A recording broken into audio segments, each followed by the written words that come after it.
आज के इस लीगल वीडियो में हम संपत्ति अंतरण अधिनियम 1882 के अंतर्गत आने वाले सशर्त विक्रय द्वारा बंधक नामक टॉपिक का अध्ययन करेंगे।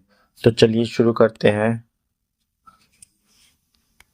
प्रश्न ये पूछा जाता है कि सशर्त विक्रय द्वारा बंधक किसे कहते हैं। इसका उत्तर देख लेते हैं। सशर्त विक्रय द्वारा बंधक इसे धारा 58 की उपधारा सी में बताया गया है।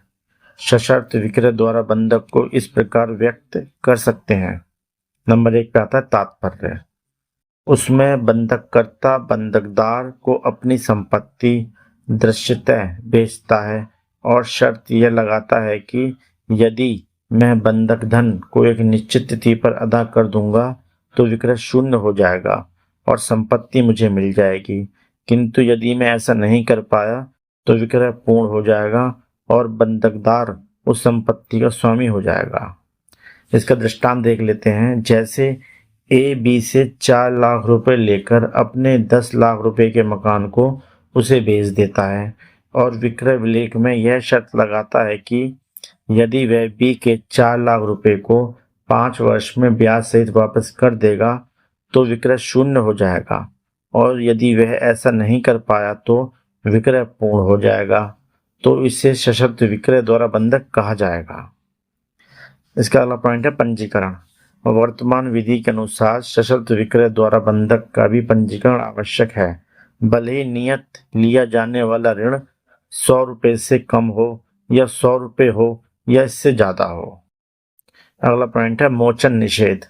ऐसे बंधक में बंधकदार के पास मोचन निषेध का अधिकार होता है। अगला पॉइंट है विभिन्न नाम। विभिन्न प्रांतों में सशर्त विक्रय द्वारा बंधक को विभिन्न नामों से जाना जाता है, जो इस प्रकार है। नंबर 1, उत्तर प्रदेश में इसे बाइबिल वादा कहा जाता है। मद्रास में दृष्ट बंधक कहा जाता है। अगला है बंगाल में इसे कटकोबाला कहा जाता है। नंबर 4 पे आता है उड़ीसा में इसे कटक बंधक कहा जाता है। अब इसके अंतर्गत आने वाले वादों को देख लेते हैं। नंबर 1 पे आता है बापू स्वामी बनाम पहाई गोड़ा।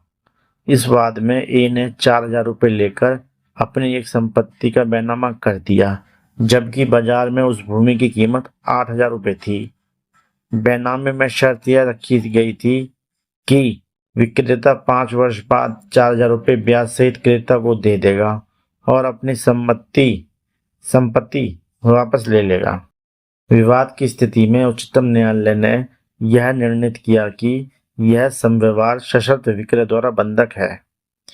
इसके अंतर्गत अगला वाद आता है श्रीमती जानकी देवी बनाम गणेश राम। इस वाद में बंधककर्ता ने अपनी 1 लाख रुपए की संपत्ति बंधकदार को स्थानांतरित कर दी और दस्तावेज में यह लिखा गया कि यह रुपया कर्ज है और यदि निश्चित समय में इसे बंधककर्ता वापस कर देगा तो बंधकदार उसे उसकी संपत्ति सौंप देगा और यदि बंधककर्ता ऐसा नहीं कर पाया तो वह संपत्ति बंधकदार अपने पास रख लेगा। विवाद की स्थिति में इलाहाबाद उच्च न्यायालय ने इसे सशर्त विक्रय द्वारा बंधक घोषित किया। एक अगला वाद आता है BVP जोशी बनाम NRV अग्रवाल। इस मामले में उच्चतम न्यायालय ने यह निर्धारित किया कि यदि यह सुनिश्चित करना हो कि कोई समव्यवहार सशर्त विक्रय द्वारा बंधक है या नहीं तो दोनों पक्षकारों का आशय भी देखा जाना चाहिए। एक अगला वाद आया था मुशीर मोहम्मद खां बनाम सजदा बानो।